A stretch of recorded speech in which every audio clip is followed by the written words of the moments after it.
from 50 rupees to the Middle East, and then a 40,000 crore empire. The astonishing story of PNC Menon. Imagine this, a small boy who lost his father's shadow in childhood itself. There were responsibilities at home, dreams in his pocket, but circumstances were such that he could not even complete his education. The years passed, the struggle kept growing, and then one day he decided that if fate would not give him a path in his own country, he would cross the sea and carve one out for himself. But this is where the fear begins, because the man leaving his country had no big degree, no strong business background, no family empire, and in his pocket there were only $7. That is around 50 rupees in those days. The question is, can a man who leaves with just 50 rupees really one day become the owner of thousands of crores? Or is this just one of those stories that sounds good to hear? This is the story of Puthan Naduvakat Chenthamaraksha Menon, or PNC Menon, whom the world now knows as the founder of the Sobha Group. According to Forbes' 2026 Billionaires list, PNC Menon's net worth is $3.8 billion, and his ranking places him among the world's top billionaires. That is why when people look at his journey, it does not feel like the success of just a businessman, but like the victory of a mindset that says poverty can be a beginning, not destiny. PNC Menon was born in 1948 in a modest family near the Palakkad region of Kerala. At a young age, his father passed away, and the financial condition at home was such that the normal path of childhood was taken away from him. Life taught him very early that responsibilities come before dreams. Many sources record that, at a young age, in order to support his family, he left his studies midway and began life through small jobs. This was the stage where the pain inside a child slowly began turning into determination. Often people see only the destination in a success story, not the journey. But Menon's real strength was hidden in his journey. He was not living the kind of life where opportunities came knocking at the door on their own. He had to search for them, seize them, and then turn them into something bigger through hard work. That is why when around 1976, he decided to go to Oman, it was not just foreign travel. It was a survival decision. Forbes' profile also records that he moved from Kerala to Oman in 1976, where he started an interior decorating business with a partner. That means his first big step did not land in the world of glamour, but in the world of craftsmanship. Now just picture that era. Today, foreign jobs, Gulf migration, visa processing, online banking, and travel planning seem relatively easy. But the Middle East of the 1970s was nothing like what it is today. At that time, for an Indian young man to reach the Gulf with a few rupees was a huge risk in itself. There was no social media, no ready-made network, no detailed digital maps, no instant transfers. In such a time, reaching Oman and starting a business, there was not some cinematic scene, but a real test of courage. That is why Menon's story still inspires people today, because there is no shortcut in it, only struggle.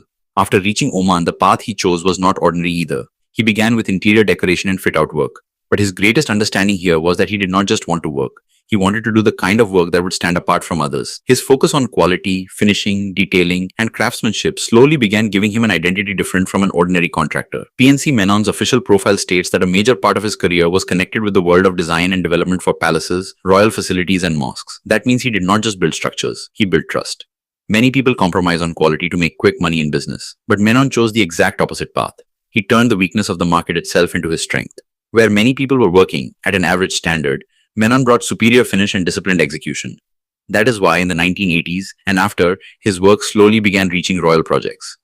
His official site records his association with prestigious projects such as the Sultan Qaboos Grand Mosque and royal facilities. That was the moment when the identity of a struggling migrant worker began changing into that of a high-trust creator. The name of the Sultan Qaboos Grand Mosque appears in this story not just as a building but as a turning point. This iconic mosque in Muscat is counted among Oman's most famous religious and architectural structures.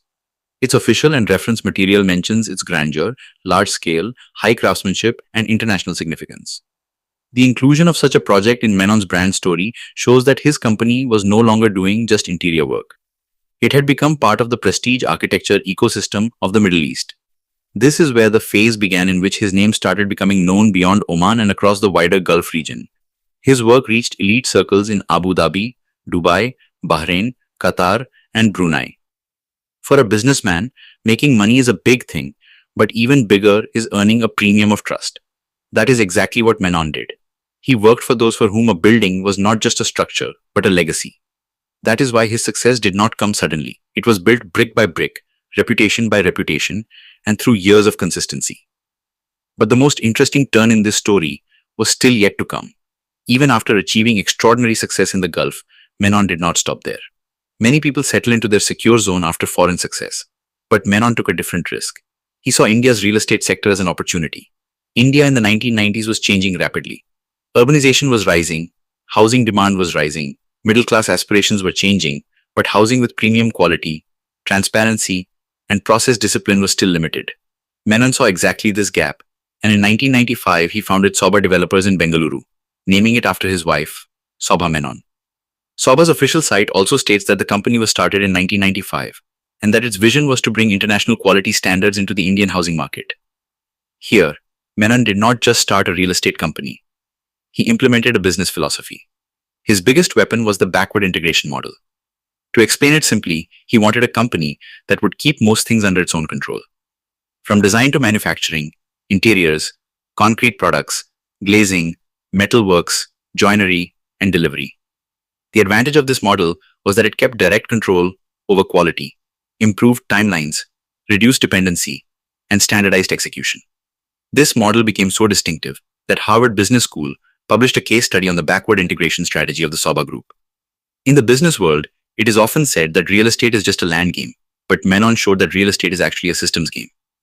If you have design vision, process discipline, obsession with quality, and delivery credibility, then even in a crowded market you can stand apart. Sobha made its name in India through exactly this approach. According to Great Place to Work and recent company-related references, 𝐟𝐨𝐥𝐿 Limited has established its presence in 27 Indian cities and delivered a large-scale developable area. Some corporate references also mention a geographic footprint across 14 states and 27 cities. Then came 2006, when the company got listed on the stock market. For any entrepreneur, listing is both an emotional and a strategic milestone. It is not just a means of raising capital, but also a public test of public trust. Today, the market capitalization of Sobha Ltd is reported to be around 13,500 crore. Mint's market data page showed Sobha's market cap at about 13,500 crore in March 2026. That means this brand is no longer just a builder, but an established corporate name with listed market value. But the scale of the story does not end here. Along with building the brand in India, Menon continued expanding in the Middle East as well. Through Sobha Realty, he created his second major identity in the Dubai market. According to Sobha Realty's official press release from January 2026, the company recorded AED 30 billion in sales in 2025, which was 30% growth compared to 2024. This clearly means that Menon did not just establish himself in India, but also carved out a strong position in a fiercely competitive luxury real estate market like Dubai. Dubai's real estate story has long attracted wealthy investors from around the world. Tall towers, branded residences, waterfront living, luxury communities, and a tax-friendly environment have made it a magnet for global capital. It is not easy to find your place among top players in such a market. But Sobha Realty created a separate space for itself through design quality, premium positioning, and execution discipline. That is why calling Menon just an Indian businessman would make his story smaller than it really is. He is in fact an India-origin global real estate builder whose footprint exists deeply in both the Gulf and India. Now we come to the question that comes to every listener's mind. How big is PNC Menon today? Really? According to Forbes 2026 Billionaire list, his net worth is $3.8 billion. In Indian rupees, this can broadly be understood in the range of 35,000 to 40,000 crore, depending on the exchange rate. That is why many reports describe him as a businessman with wealth of around rupee 40,000 crore. But even bigger than this number is his symbolic value. Because a boy who left with 50 rupees, who lost his father in childhood, who could not complete his education, is today counted among the world's richest property entrepreneurs. Another important aspect of this story is family succession. Over time, his son Ravi Menon began taking leadership roles in the group. This makes one thing clear. Menon did not just create wealth, he built an institution. A true entrepreneur is one who gives their company a structure that can run even after them. And Menon did that too. His legacy is now moving from just being founder-led toward being institution-led. But no success story is complete with wealth alone. Behind it lies a mindset. In Menon's case, that mindset was never compromise on quality, never loosen execution, and keep reputation above profit. That is why he also took a major step in philanthropy. According to available public profiles, PNC Menon and his wife Sobha Menon have been associated with the Giving Pledge, meaning they have publicly committed a large part of their wealth to society. This means that his story is not just about wealth accumulation, but also about the purpose of wealth. Now let us come to the part that connects this story to today's global context. You asked what impact the America-Israel war with Iran had, especially on the Dubai property market. This part matters because Menon's empire is also connected to the Middle East, particularly Dubai. According to Reuters report from the 20th of March 2026, early signs of weakness have appeared in the Dubai property sector amid geopolitical tension. The report, citing Goldman Sachs analysts, said that during the first 12 days of March 2026 in the UAE, real estate transaction volume fell 37% year-on-year and 49% month-on-month. That does not mean the Dubai market is finished, But it does show that even global wealth is not untouched by uncertainty.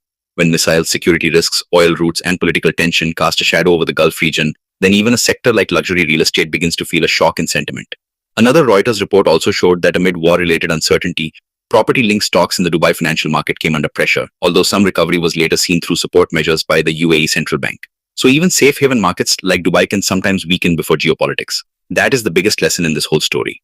On one side are entrepreneurs like PNC Menon who turned adversity into opportunity. On the other side are global markets, which remind us that no empire is entirely risk-free. That is why true greatness lies not just in creating wealth, but in creating systems, resilience, and long-term trust. Menon's story has power because he fought poverty and built wealth, but even after building wealth, he never abandoned process, quality, and institution building. If this story has to be understood in one line, it would be this. PNC Menon proved through his life that a person's beginning may be small, but their vision does not have to be. 50 rupees, unfinished education, the death of a father, a foreign land, uncertainty, struggle, hard work, quality, trust, expansion, listing, a global brand, and a multi-billion-dollar net worth. When you put all of this together, what stands before you is not just the biography of the founder of Sobha Group, but a living example of modern India and Gulf entrepreneurship. And perhaps that is why, when people hear his story, the most surprising thing is not his net worth. The most surprising thing is that among the people the world calls billionaires today, some were once so alone that the only thing they had to trust was their own hard work. PNC Menon is one of those people. He did not inherit an empire. He built his own. And that is what makes his story not just inspiring, but almost unbelievable. If our video has taught you something new, do not forget to like and share this video so that this information can reach others as well. Your likes and shares are a source of inspiration for us. If you have any questions or suggestions, please let us know in the comments. It will be our honor to answer your questions and listen to suggestions. And yes, if you like our content, subscribe to the channel and press the bell icon so that you stay connected with every new story. Thank you. GRT Business YouTube channel sources, news from various news agencies, opinion polls and other public sources. We try to ensure that every report and summary is accurate and verified, but we are not responsible for any dispute or error. Our aim is only to provide you with accurate information.